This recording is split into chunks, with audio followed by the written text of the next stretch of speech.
भारतवर्ष को एक लंबे समय तक दासता की जंजीरों में जकड़े रहना पड़ा है। समय समय पर अनेक देशभक्तों और वीरों ने अपने प्राणों का बलिदान देकर गुलामी की जंजीरों से इस महान और पवित्र देश को मुक्ति दिलाई है। भारत माता की बेड़ियों और हथकड़ियों को तोड़ने में अनेकों नारियों ने भी अपने प्राणों को न्यौछावर किया है। इन वीर हृदया नारियों में एक नाम रानी दुर्गावती का भी है, जो सबसे अग्रिम पंक्ति में लिया जाता है। आइए सुनते हैं मीरा जैन की लिखी कहानी रानी दुर्गावती।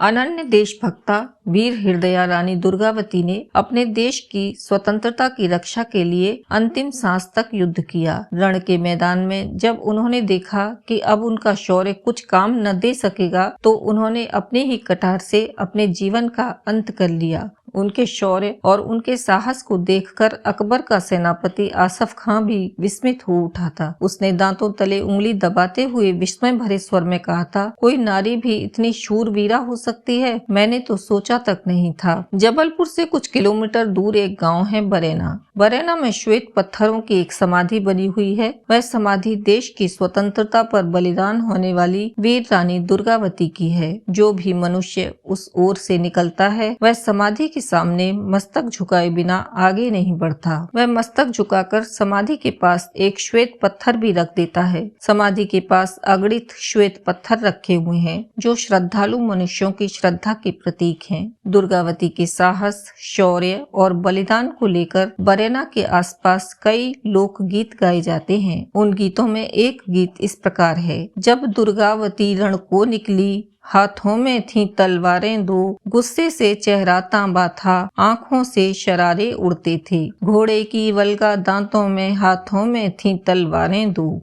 जबलपुर से कुछ दूर एक प्राचीन दुर्ग है, जिसका नाम है गढ़ा मंडला। गढ़ा मंडला के दुर्ग का निर्माण दुर्गावती के पति दलपत शाह ने अपने शासनकाल में कराया था। दुर्ग के पास जो धरती दूर तक फैली हुई दृष्टिगोचर होती है, उसे कभी गोंडवाना प्रदेश या गोंडवाना राज्य कहा जाता था। गोंडवाना राज्य में गोंडों की छोटी और बड़ी अनेकों बस्तियां थीं। गोंड बड़े शूरवीर और वैभव संपन्न थे। उनमें विविध कलाएं प्रचलित थीं। वे धनुष बाण की विद्या में बड़े दक्ष थे। गोंडवाना राज्य की स्थापना दलपत शाह के पिता संग्राम शाह ने की थी। वे बड़े शूरवीर थे। उन्होंने आसपास के स्थानों को जीतकर गोंडवाना राज्य का संगठन किया था। पहले तो गोंडवाना में केवल 4-5 दुर्ग थे, पर संग्राम शाह ने दुर्गों की संख्या बढ़ाकर 40-50 तक पहुंचा दी थी। उन दुर्गों में चौरा और सिंघौर के दुर्गों का बड़ा महत्वपूर्ण स्थान था। संग्राम शाह की मृत्यु के पश्चात उनके पुत्र दलपत शाह सिंहासनासीन हुए। उस समय तक गोंडवाना राज्य बहुत दूर तक फैल चुका था। उनके शासनकाल में ही गढ़ा मंडला दुर्ग का निर्माण भी हुआ था। दुर्गावती दलपत शाह की ही राजमहिषी थीं। दलपत शाह के निधन के पश्चात उन्होंने स्वयं गोंडवाना राज्य की बागडोर अपने हाथों में ले ली थी। वह अपने इसी राज्य की रक्षा करती हुई रण के मैदान में शहीद हुई थीं। दुर्गावती का जन्म महोबा में हुआ था। उनके पिता का नाम कीरत सिंह था। वे चंदेल राज्य के नृपति थे। उस समय महोबा चंदेलों की राजधानी थी। बुंदेलखंड में चंदेलों का राज्य बहुत दूर तक फैला हुआ था। गोंडवाना राज्य की सीमा चंदेलों के राज्य की सीमा से लगी हुई थी। दुर्गावती बड़ी सुंदर और गुणवती थीं। जो भी उन्हें देखा करता था, प्रभावित हो जाता था। उनके मुख से अपने आप ही निकल पड़ता था, दुर्गावती सचमुच दुर्गावती ही है। कीरत सिंह दुर्गावती को पढ़ाना लिखाना चाहते थे, पर उनका मन पढ़ने लिखने में बिल्कुल नहीं लगता था। फिर भी कीरत सिंह ने उनकी पढ़ाई लिखाई के लिए एक पंडित को नियुक्त कर दिया था। पंडित जब उन्हें पढ़ाने लगता था, तो वे उससे कहती थीं, मुझे क ख ग मत पढ़ाओ, मुझे महाभारत के युद्ध की और रामायण व लंका कांड की कहानियां सुनाओ। पंडित बड़ी कठिनाई से दुर्गावती को पढ़ने के लिए बिठा पाता था। वे पढ़ाई छोड़कर चली जाती थीं, धनुष बाण का अभ्यास करती थीं, तलवार चलाती थीं और कभी कभी घुड़सवारी भी करती थीं। पंडित भय के कारण कुछ कह नहीं पाता था। कीरत सिंह समझते थे कि उनकी पुत्री पढ़ रही है, पर उनकी पुत्री तो धनुष बाण का अभ्यास करती थी और वह तलवार चलाती थी। दुर्गावती ज्यों-ज्यों बड़ी होने लगी, त्यों-त्यों घुड़सवारी और धनुष बाण की ओर उनकी रुचि भी बढ़ने लगी। बड़ी होने पर वे घोड़े पर सवार होकर दूर-दूर तक निकल जाती थीं। वे कभी कभी हाथी की सवारी भी किया करती थीं। एक बार की बात है, एक हाथी बिगड़ गया। वह किसी भी तरह से महावत के वश में नहीं आ रहा था। दुर्गावती ने उससे कहा, तुम मुझे हाथी पर बैठ जाने दो, पर उसने उनकी बात नहीं मानी। उसे डर लग रहा था कि कहीं दुर्गावती को हाथी गिरा नहीं दे। यदि ऐसा हुआ तो नौकरी तो जाएगी, दंड अलग से मिलेगा। लेकिन दुर्गावती अड़ गईं और उन्होंने कहा, चाहे जो भी हो, मैं हाथी पर अवश्य ही बैठूंगी, और यदि तुमने मुझे हाथी पर नहीं बैठने दिया तो मैं तुम्हारी शिकायत कर दूंगी। अब क्या था, महावत विवश हो गया। दुर्गावती हाथी की पीठ पर जाकर बैठ गईं। महावत स्वयं घोड़े पर बैठकर हाथी के पीछे पीछे चलने लगा। महावत को यह देखकर बड़ा विस्मय हुआ। बार बार अंकुश मारने पर भी जो हाथी उसके वश में नहीं आ रहा था, वह दुर्गावती के बैठते ही जैसे गाय बन गया। उसके मुख से निकल पड़ा, बेटी रानी, तुमने तो इस बिगड़ैल हाथी को इस प्रकार अपने वश में कर लिया मानो वह तुम्हारा बहुत दिनों का पालतू हो। दुर्गावती यह सुनकर के मुस्कुरा उठी। दुर्गावती जब विवाह के योग्य हुई तो कीरत सिंह को उनके विवाह की चिंता हुई। वे उनके लिए राजपूत वर की खोज करने लगे। दुर्गावती के रूप और गुणों की चर्चा दूर दूर तक फैल चुकी थी। बड़े बड़े राजाओं के कुमार उनके साथ विवाह करने के लिए उत्सुक थे, पर कीरत सिंह उनका विवाह किसी ऐसे क्षत्रिय कुमार के साथ करना चाहते थे जो अपनी शूरवीरता का कोई चमत्कार दिखाए। दुर्गावती की सुंदरता और उनके गुणों की प्रशंसा दलपत शाह के कानों में भी पड़ी। वे भी दुर्गावती की ओर आकृष्ट हुए और सोचा कि वे अपना विवाह दुर्गावती के साथ ही करेंगे। उन्होंने एक पत्र लिखकर कीरत सिंह को अपना विचार भी प्रकट कर दिया। कीरत सिंह ने दलपत शाह के पत्र के उत्तर में लिखा, दलपत शाह, तुम गौड़ जाति के हो। दुर्गावती एक राजपूत कन्या है। उसका विवाह किसी राजपूत के साथ ही होगा। यदि तुम दुर्गावती के साथ विवाह करना चाहते हो तो तुम्हें महोबा की सेना के साथ युद्ध करना होगा। यदि तुम युद्ध में महोबा की सेना को पराजित कर दोगे तो तुम्हारा विवाह दुर्गावती के साथ हो सकता है। गोंडवाना महोबा की अपेक्षा छोटा राज्य था। उसके पास सेना भी महोबा की सेना से कम थी। कीरत सिंह जानते थे कि दलपत शाह वीर तो है, पर उसके पास सेना बहुत कम है, अतः वह महोबा की सेना से युद्ध करने का साहस कभी भी नहीं करेगा। मेरे पत्र को पाकर दुर्गावती के साथ विवाह करने का विचार छोड़ देगा। पर दलपत शाह ने दुर्गावती के साथ विवाह करने का दृढ़ निश्चय कर लिया था। वह कीरत सिंह का पत्र पाकर महोबा पर आक्रमण करने की तैयारियां करने लगा। इधर कीरत सिंह ने एक राजपूत कुमार को दुर्गावती के वर के रूप में चुन लिया और उसके साथ दुर्गावती का विवाह करने की तैयारियां करने लगा। पर दुर्गावती को यह विवाह बिल्कुल भी पसंद नहीं था, क्योंकि वह मन ही मन अपने लिए वर को चुन चुकी थी। दलपत शाह की वीरता पर उन्होंने अपने आप को न्योछावर कर दिया था और निश्चय कर लिया था कि वह दलपत शाह के अतिरिक्त और किसी के साथ भी विवाह नहीं करेंगी। अतः जब दुर्गावती ने विवाह की तैयारियां देखी तो उन्होंने दलपत शाह पर अपने विचार प्रकट कर दिए। मैं स्वयं आपके ही साथ विवाह करना चाहती हूँ। पिताजी मेरे विवाह की तैयारियां कर रहे हैं। आपको महोबा पर आक्रमण करके उनकी शर्त पूरी कर देनी चाहिए।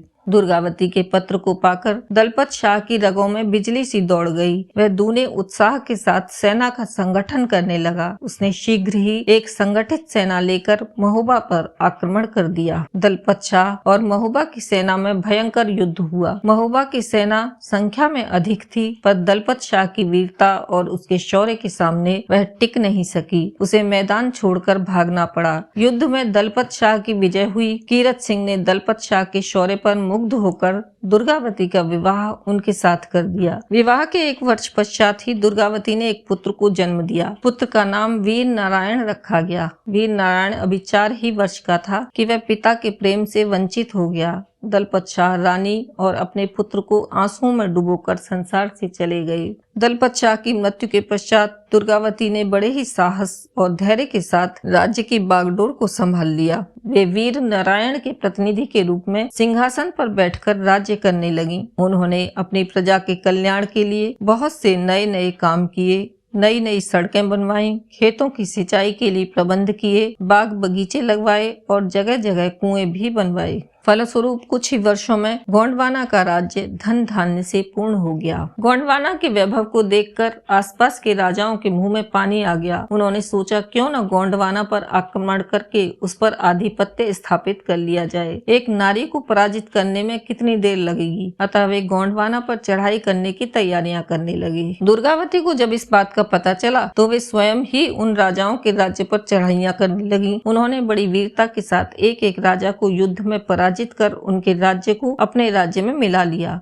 इस प्रकार उनके पराक्रम से गोंडवाना एक बहुत बड़ा राज्य बन गया। गोंडवाना के वैभव ने मुगल सम्राट अकबर के मन में भी बड़ा लोभ उत्पन्न कर दिया। वह दुर्गावती की सुंदरता, उनके गुणों के संबंध में भी बहुत कुछ सुन चुका था और उन्हें देखना चाहता था, उनसे मिलना चाहता था। अतः उसने सोचा गोंडवाना पर चढ़ाई करके रानी को विवश कर देना चाहिए। विवश होने पर रानी को आगरा आना ही पड़ेगा। पर चढ़ाई करने के पूर्व अकबर ने अपनी बुद्धिमत्ता और वीरता की छाप दुर्गावती के हृदय पर डालनी चाहिए। उसने खूब सोच विचार के पश्चात एक उपहार भेजा। उपहार एक बंद पिटारी में भेजा गया था। दुर्गावती ने जब पिटारी को खोलकर देखा तो उसके भीतर एक चरखा निकला। वे बड़ी बुद्धिमान थीं। उन्होंने अकबर के उपहार का अर्थ लगाया कि स्त्रियों को घर में बैठकर चरखा काटना चाहिए, उन्हें राजकाज के झगड़े में नहीं पड़ना चाहिए। दुर्गावती ने भी अपनी ओर से एक उपहार लकड़ी के बहुत बड़े संदूक में अकबर के पास भेज दिया। अकबर ने जब संदूक को खोलकर देखा तो उसके भीतर रुई धुनने की धन्नी और धुनने के लिए एक मोटा डंडा रखा हुआ था। अकबर के दरबारियों ने उसका अर्थ अकबर को बताया कि तुम तो जुलाहे हो, तुम्हारा काम रुई धुनना और कपड़े बुनना है, तुम्हें राजकाज से क्या लेना देना है। इस बात से अकबर बड़ा ही क्रुद्ध हो उठा और उसने अपने सेनापति को बुलाकर कहा, तुम एक बहुत बड़ी सेना के साथ गोंडवाना पर आक्रमण कर दो और रानी दुर्गावती को बंदी बनाकर मेरे दरबार में उपस्थित करो, पर देखो रानी की मृत्यु न होने पाए। आसफ खान ने अकबर की आज्ञा का पालन किया, बड़ी सेना के साथ गोंडवाना जा पहुंचा। उसने बड़े कौशल और सूझबूझ के साथ मोर्चाबंदी कर ली, पर युद्ध आरंभ करने से पूर्व दुर्गावती को एक बार समझाना जरूरी समझा। उसने उनके पास एक संदेश भेजा, तुम बादशाह की अधीनता स्वीकार कर लो और आगरा चलो, तुम्हारा राज्य तुम्हारे पास ही रहेगा। बादशाह तुम्हें बहुत सी जागीरें और भी प्रदान करेंगे। आगरा में बड़ी धूमधाम से तुम्हारा स्वागत होगा और सम्मान भी किया जाएगा। दुर्गावती ने आसफ खां के संदेश का उत्तर देते हुए कहा, मेरे देश की धरती को कोई भी दास्ता की बेड़ियों में नहीं बांध सकता। मैं अपने देश की स्वतंत्रता के लिए अंतिम सांस तक युद्ध करूंगी। तुम तो गुलाम हो, तुम अकबर की नौकरी छोड़कर मेरी सेना में आ जाओ, मैं तुम्हें अच्छा वेतन दूंगी। आसफ खां क्रुद्ध हो गया। उसने गढ़ा मंडला के दुर्ग पर चढ़ाई कर दी। दुर्गावती घोड़े पर सवार होकर अपनी सेना के साथ बाहर निकल पड़ी। उनके साथ उनका 18 वर्षीय पुत्र वीर नारायण भी था। बड़ा भयंकर युद्ध होने लगा। रानी की सेना बड़ी ही वीरता के साथ आसफ खां की सेना का मुकाबला करने लगी, पर दुर्भाग्यवश नदी में असमय ही बाढ़ आ गई। रानी की सेना बाढ़ के पानी में फंस गई। आसफ खां ने अवसर का लाभ उठाया। उसने फंसी हुई सेना पर आक्रमण कर दिया। रानी के बहुत से सैनिक या तो आहत हुए या फिर मारे गए। स्वयं वीर नारायण को भी चोट आ गई थी। दुर्गावती ने वीर नारायण को अपने विश्वस्त सरदारों के साथ चौरागढ़ के किले में भेज दिया। उस समय रानी की सेना में केवल 300 सैनिक रह गए थे। उधर आसफ खां के सैनिकों की संख्या 2000 से भी बहुत अधिक थी। घोड़े पर सवार दुर्गावती अपने 300 सैनिकों के साथ आसफ खां की सेना पर बिजली की तरह टूट पड़ी। वे कालिका की तरह उसकी सेना का संहार करने लगी। सहसा एक सनसनाता हुआ बाण आकर उनकी दाहिनी आंख में घुस गया। उन्होंने बाण को खींचकर तो बाहर फेंक दिया, लेकिन बाण की नोक टूटकर आंख में ही रह गई। फिर भी रानी युद्ध करती रही। दूसरा सनसनाता हुआ बाण आया और रानी की दूसरी आंख में घुस गया। रानी ने उसे भी निकालकर बाहर फेंक दिया, पर फिर भी वे दांतों से घोड़े की लगाम पकड़े हुए आसफ खां के सैनिकों पर तलवार चलाती रहीं। उन्हें गाजर मूली की तरह काटती रहीं। अचानक एक और बाण आकर दुर्गावती की गर्दन में घुस गया। वे घोड़े से नीचे गिर पड़ी। शत्रु उनके शरीर को जीते जी छू न लें, यह सोचकर उन्होंने अपनी कटार से अपने जीवन का अंत कर लिया। स्वतंत्रता के लिए लड़ते लड़ते दुर्गावती शहीद हो गईं। उनके शौर्यपूर्ण बलिदान ने उन्हें अमर बना दिया और सदा के लिए स्मरणीय बना दिया है। आशा है आपको यह कहानी पसंद आई होगी। इन कहानियों को आप सभी तक पहुंचाने के लिए हम अथक परिश्रम कर रहे हैं। कृपया चैनल को सब्सक्राइब करें एवं वीडियो को लाइक एवं शेयर करना न भूलें। नवीनतम कहानियों के लिए घंटी के बटन को दबाएं तथा कमेंट अवश्य करें। यदि आपका कोई सुझाव है या फिर कोई विशेष कहानी आप सुनना चाहते हैं तो वह भी कमेंट बॉक्स में लिखें।